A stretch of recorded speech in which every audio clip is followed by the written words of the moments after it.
In the 25 minutes, or now about 24 that I've got here, I'm going to talk a little bit about IPv6. And the question I think I'd like to pose to everyone is kind of what is going on with this transition? You know, this is taking forever.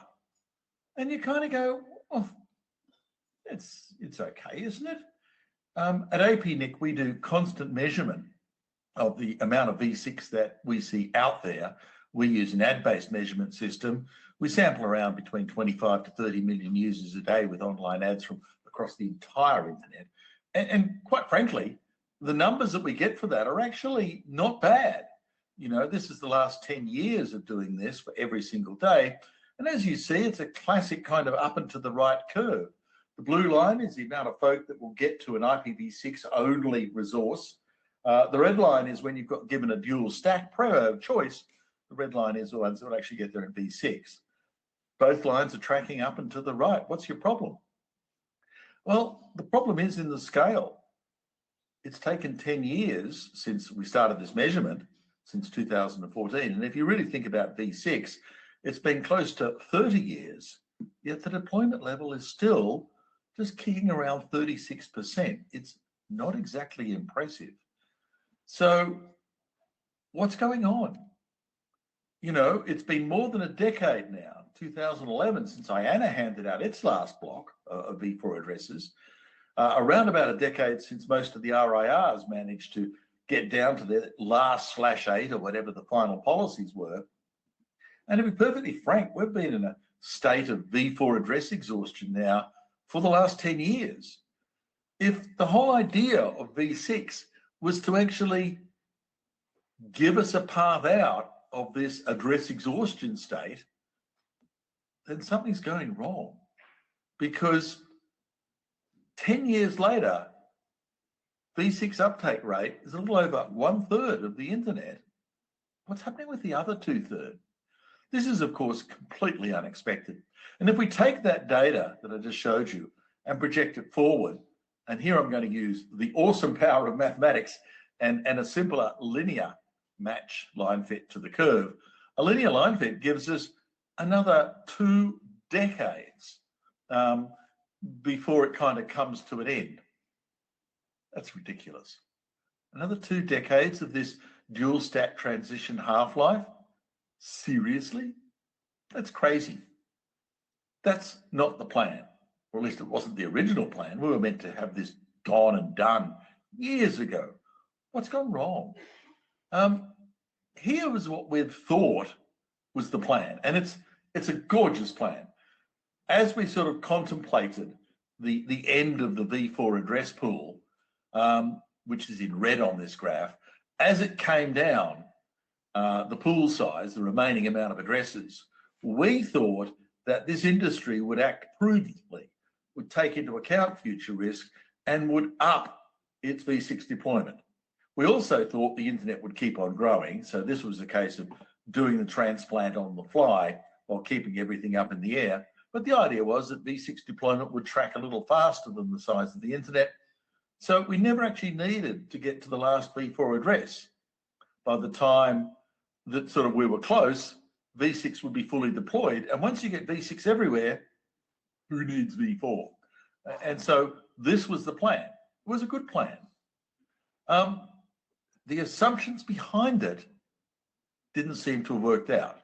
The first assumption was that we could drive this entire transition while there were still ample V4 addresses that sort of kept situation as normal. Whoops, that hasn't been true. Transition would be driven by individual local decisions to employ dual stack. Now, that's still true. It's individual decisions, whether, you know, it's any part of the supply line, including the ISPs, that make the decision whether they go dual stack or not and when. So there's no one in control. It's just a whole bunch of individual decisions. But the third and critical assumption is everything would come to an end. We'd finish this dual stack and be able to turn off V4 before we got to this tricky point of completely running the V4 address pools totally dry. Oops. We definitely strayed off the plan. We strayed off the plan a long time ago. back in 2011, IANA ran out its last address pool block, set of /8s, and the RIRs were then left with their own pools, which they then ran through over the coming years. At that time, the industry looked at v6 and said, no. 0.3% of users actually were showing v6 at that time, according to Google stats. And interestingly, only 2/3 were using native dual stack. The other bits and pieces were actually running using, Teredo, 6-to-4, and various other relay mechanisms. So if exhaustion, or the prospect thereof, was the impetus for v6 deployment, something didn't happen. And so by 2012, a long time ago now, a dozen years, we were confronted with the new transition plan, which was trying to drive v6 deployment at the same time as the available address pool in v4 was pretty low, in fact, very low. We're eking it out, /24 by /24 one way or another in our last /8 policy. So this has not been a sterling success. And you kind of go, why? And the answer was that if we dial the clock back just a little bit further to around 2003, 2004, 2005, when we were sort of given the prospect of, oh my God, this v4 address plan is going to run out, we kind of went down two paths at once. And in fact, there was a third path as well. First path was get rid of classful addressing, because in actual fact, it was the class Bs that were going to run out, not the entire pool. And so the idea was, by going into classless addressing, we would buy time. The other plan, which wasn't really endorsed by a lot of the IETF, but there's a lot of whinging and complaining, but nevertheless, NATs were already there, network address translators, separating the network into client and server and having the clients share their addresses with each other and share it over time, share by TCP and UDP port numbers, and sharing based on handing it back to a pool and reassigning it. And the longer term plan, the third plan, was v6. The whole idea was to buy some time to get v6 with some momentum of deployment, and then we didn't need the short-term measures anymore. We didn't need them anymore. Problem is that NATs have been extremely good, and even classless addressing bought us not just a few years. Classless addressing bought us about 15 years of time, an extraordinary amount of time. And then coupled with NATs, here we are today, and we're just still not feeling the pressure. NATs are certainly a very subtle, low friction response to address exhaustion. Because in essence, what's going on with NATs is clients don't have to change their behavior, their software, or anything if they're behind a NAT. They're just the same clients, the same software. It makes no difference. Interestingly, servers make no changes if the client that comes to them is from a NAT or not from a NAT.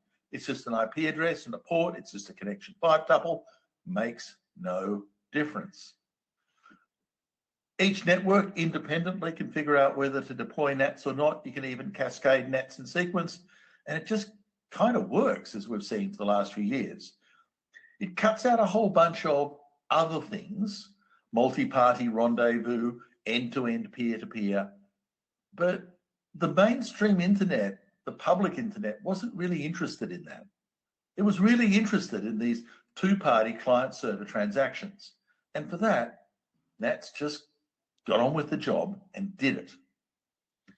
It's been doing it now for around about 30 odd years, since 1994, since the days of dial-up modems. NATs have been part and parcel of the landscape. If you're an application designer looking at a model to use, if your application is not NAT capable, in other words, works within an environment where NATs are on the path, the application isn't going to work. And so for 30 odd years, we've been deploying systems and services that cope with NATs, that accommodate the NAT structure and actually are not reliant on end-to-end addressing. And so the real question is, if it's lasted for 30 years, and it has, How much longer is that going to last? When do we get the pressure to go, well, we've reached the end with NATs. It's time to really think about V6 again, everyone. Let's get serious. So the kind of questions is, how long does NATs go? How long do we have to keep this running? At that point, how big will the internet be? We're already at the area of somewhere between 15 billion to 24 billion devices connected to the internet. What's too many? Because the silicon industry is just constantly pumping out more and more embedded things one way or another. And quite frankly, the pool of devices that NATs have to stretch across just keeps on getting bigger and bigger, but we're not seeing acute levels of stress. What's the cost of all this NAT deployment? At what point does it get forbidding? Who pays that cost? What are we trying to do? And last but not least, I'd like to bring up the issue that after 30 odd years, this is not a short-term expedience. This is not something we're doing while getting V6 ready. This is not something we're doing while waiting for this transition to come to its next logical phase. We're really in the law of unintended consequences.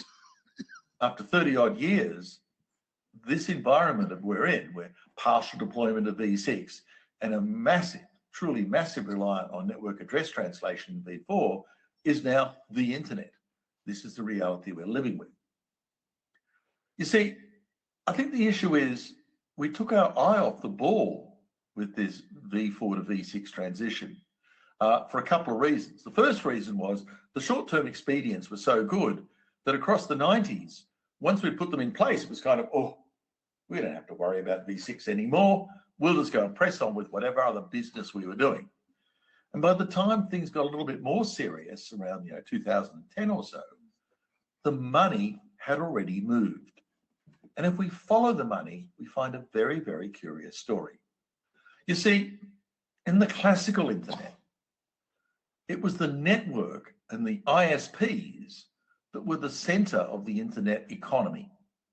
You see, networks were expensive. Distance communication cost. And it was the job of the ISP basically to do the allocator of that resource. And we used price as a means of arbitrating access across the various demands. Distance dominated all of these cost networks, and the role of transit network providers were paramount. We spent all of our time in all these sort of network operator meetings and even address policy meetings talking about peering and transit, talking about how we effectively modify and cope with these enormous costs of distance carriage. And because the ISPs were the brokers of the rationing of this scarce resource of carriage, they tended to accumulate power and influence because of that unique role. In the classical internet, the network was the center of the internet economy. But that's kind of a world that did not factor in Moore's law. For years, since the late 50s, every couple of years, the silicon industry pulled another rabbit out of the hat. The amount of processors on a wafer of silicon doubled, and the price of computing, the price of storage came down per unit by the same amount. It halved every couple of years. And so from scarcity of computing, scarcity of all kinds of things, we've moved into an entirely different world. This is a world of abundance. Comms, communication, is not immune to this. It might cost much the same amount of money to drop a fiber optic cable from where we are, in my case Australia, in your case Prague, to say New York. The dollars per kilometre may not have changed in real terms, but the amount of bits I can put in that kilometre of fibre have changed dramatically. And the reason why they've changed is not because it's better, glass, it's the same old glass. What we're actually doing is refining the way we impress signal onto that glass and detect it at the other end. Those digital signal processors, back in 2013, we were doing 40 nanometer process. So we were able to get approximately 8 terabits a second out of a single fiber strand. We were doing 100 gigabits per second per lambda. within a few years, by increasing the number of gates on those digital signal processor, by going to 16 nanometer DSP processors, we're able to then work with coherent signaling and actually look around in doing quadrature amplitude modulation and actually get more bits into each board. So we're able to double it, 8 terabits become 16. And with another 3 years going to 7 nanometer processors, we're able to actually improve the tuning of that digital signal processing and get out a 32 terabit signal.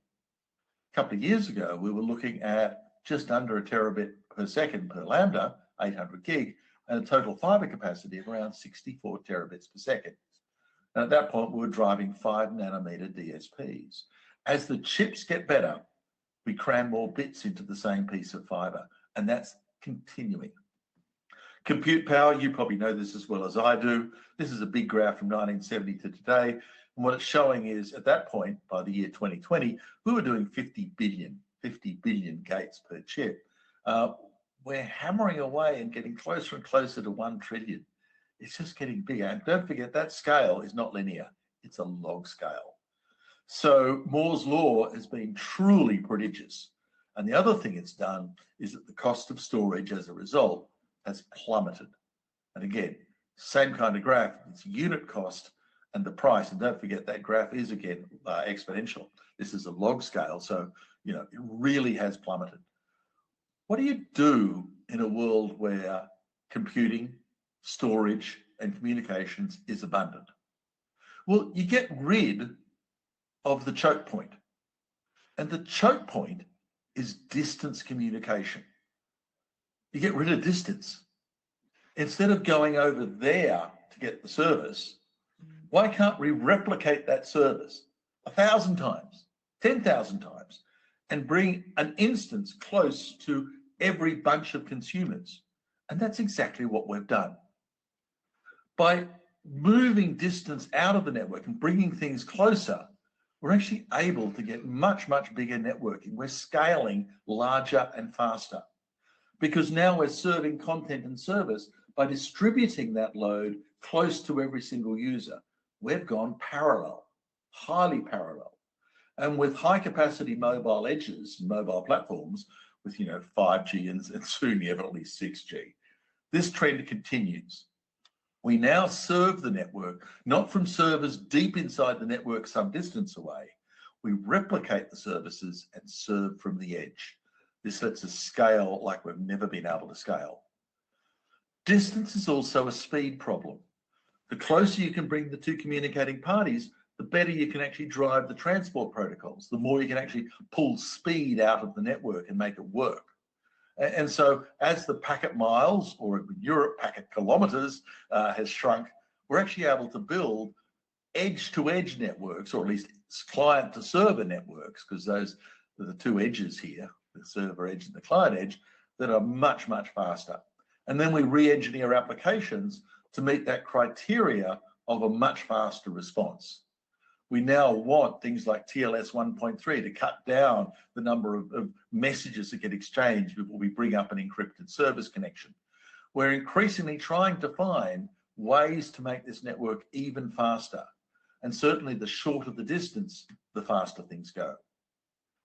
And now we're actually able to be able to put silicon on every edge and silicon on every client. So now encryption is not a luxury. These days, encryption is the norm. And as we move forward with this, with TLS 1.3 to actually seal up that server name indication, with Quick setting up the transport controls that actually encrypt everything, and things like Apple Private Data Relay and other mask-like approaches, which even isolate who is asking and what they're asking for from each other, we're able to do networks that realistically, the applications across these networks insulate themselves from the network. The network structure is just network infrastructure is just uniformly untrustable. And all of this is not more expensive, it's less expensive. We're working in an industry where there are massive economies of scale, and by using the advertising market, a lot of this stuff comes through without cost to the consumer. So what was a luxury service decades ago is now just a uniformly affordable mass market commodity service.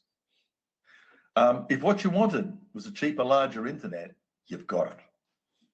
In all of this, the network is not the critical resource anymore. It's the service and content. The money has moved up the protocol stack. What does that mean? Well, I'm an ISP. I'd like to spend some money to deploy V6. Thoroughly laudable effort. Go for it. Well, who's going to pay me? Ooh. Will users pay you more if you add V6? Not really. They want it cheap. Remember cheap? Well, the content will pay you to put in V6. Well, no. They're busy building their own content distribution networks. They don't care. So who's going to pay you? Well, no one. And indeed, what's actually happened is, why are you doing this? Are IP addresses scarce? Gee, that's a good question. Are they scarce? What would tell you scarcity? Well, in a conventional market, scarcity is price. If a good is scarce, it is expensive because many more people want it than can have it. That's what scarcity is. And so you normally find some kind of price escalation. Here's the history of V4 address pricing from 2014 until today. That spike that you see in 2021, 2022 seems to be a spike around the lack of market information being sent to market players across COVID. It doesn't seem to be an intrinsic scarcity issue. For the last 12 months across 2024, late 2023 or 2024, the actual price of V4 addressing, and this is from Hilco Streambank, has been relatively constant. If price is constant, supply and demand are equilibrating. That is not scarcity. That is actually a metastable form of equilibration. The market price is stable. The dynamics of address movement appear to be stable. Scarcity, no. Why not? I would actually argue that we've shifted the entire architecture of the network and we've moved into a different network. CDNs have actually changed the entire issue of what is a network service and how do you identify it. Because as a public network, those CDNs work on names. TLS is the service differentiator and the SNI part is actually the switch. And the entire security and service selection is based around name systems, around the DNS. And you actually argue that the DNS is now the new routing protocol, because if you look at things like Akamai, they use the DNS to find the closest instance of that service to you. Not address-based, it's not using routing, it's simply using the DNS. And so if you look inside CDNs, most of them run a routing table where the average AS path length is close to 1. There is no routing. It doesn't route.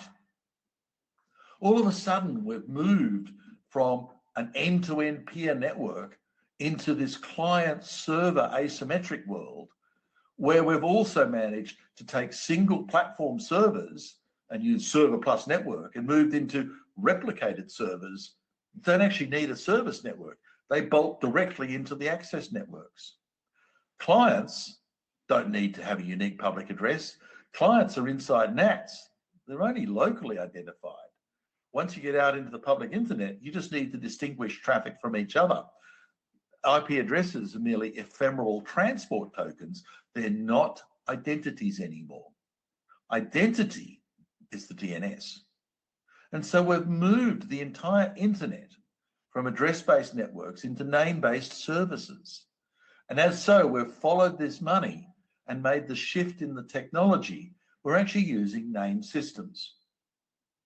So the change is quite fundamental, and it's not V4 to V6.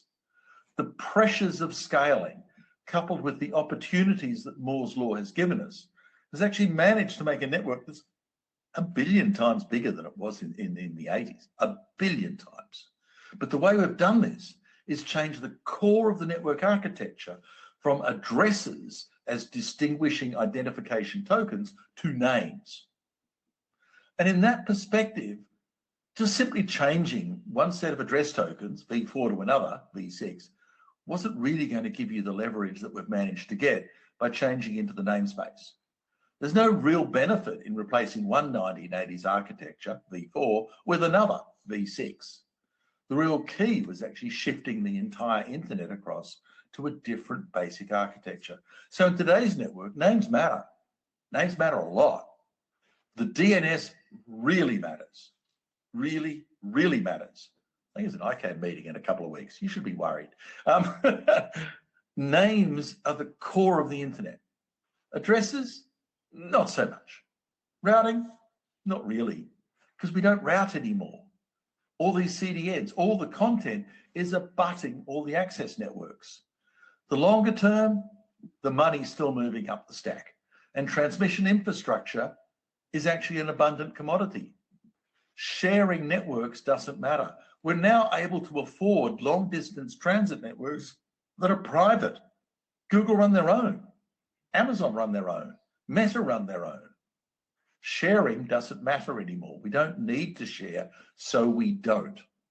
We have so much computing and network out there that consumers aren't bought towards the server. We push the service and the content out to the user. So what happens now is that the application is the service itself rather than a window to some other service. The networks matter? Well, I don't think they do. In our search for this lower cost, higher speed, higher agility, we're pushing stuff out to the edge and even off the network itself. It's just dumb commodity pipes. And you think of that, well, what's the public internet? We all use the same addresses. That's not the public internet. We all use the same transmission. That's not the public internet. I'd actually say what is the internet these days is defined by a common referential mechanism using a common namespace. It's actually the name system that lies at the heart of the internet. And I think where we're heading is a one-way street. And what does that mean about transition? I think we're going to be stuck here for an awfully long time. As we see with the pricing data, there's no real impetus to change. Where we are, better or worse, like it or loathe it, is where we are. And I think the real trick is coming to terms with that and understanding that these are the market forces that got us here. It wasn't any malign intervention. It was simply the cumulative sum of everyone trying to optimize their own position inside this phenomenal ecosystem. Hopefully I left a few seconds for questions. Thank you very much.